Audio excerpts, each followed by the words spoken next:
Gulf രാജ്യങ്ങളെ തമ്മിൽ ബന്ധിപ്പിക്കുന്ന GCC റെയിൽ പദ്ധതിയുടെ നിർമ്മാണ പ്രവർത്തനങ്ങൾ നിർണായക ഘട്ടത്തിലേക്ക് കടന്നതായി അധികൃതർ അറിയിച്ചു.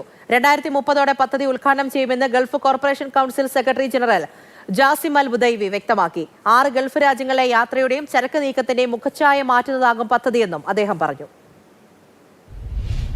UAE അടക്കം ഗൾഫിലെ ചില രാജ്യങ്ങളിൽ അതിവേഗത്തിൽ റെയിൽ നിർമ്മാണം പുരോഗമിക്കുന്നുണ്ടെങ്കിലും പലയിടത്തും പദ്ധതി മന്ദഗതിയിലായിരുന്നു. സുരക്ഷയടക്കമുള്ള പല കാരണങ്ങൾ കൊണ്ട് പദ്ധതി നീണ്ടുപോകുന്നതിനിടെയാണ് GCC റെയിൽ പദ്ധതി നിർണായക ഘട്ടത്തിലേക്ക് കടന്നതായി Gulf corporation council secretary general Jasim Al Budaiwi പ്രഖ്യാപിച്ചത്.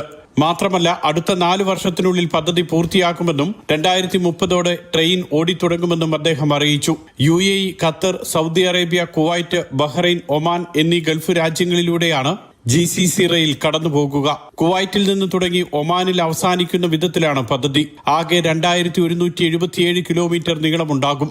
കുവൈറ്റിൽ നിന്ന് സൗദി അറേബ്യയിലെ ദമാമിലേക്കും അവിടെ നിന്ന് ബഹ്റൈൻ തലസ്ഥാനമായ മനാമയിലേക്കും റെയിൽപാത എത്തും. പലയിടത്തും നിർമ്മാണം പുരോഗമിക്കുന്നുണ്ട്. ദമാമിൽ നിന്ന് സൽവ അതിർത്തി വഴിയാണ് ഖത്തർ തലസ്ഥാനമായ ദോഹയിലെത്തുക.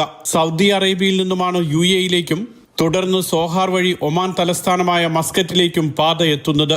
ഗൾഫ് രാജ്യങ്ങൾ സംയുക്തമായാണ് പദ്ധതി ചെലവ് വഹിക്കുന്നത്. പദ്ധതിയുടെ ഭാഗമായ UAEയിലെ ഇത്തിഹാദ് റെയിലിന്റെ നിർമ്മാണമാണ് അതിവേഗത്തിൽ പുരോഗമിക്കുന്നത്. പദ്ധതി പൂർത്തിയാകുന്നതോടെ ചരക്ക് നീക്കത്തിനൊപ്പം വിനോദസഞ്ചാരത്തിനും വലിയ നേട്ടമാകും.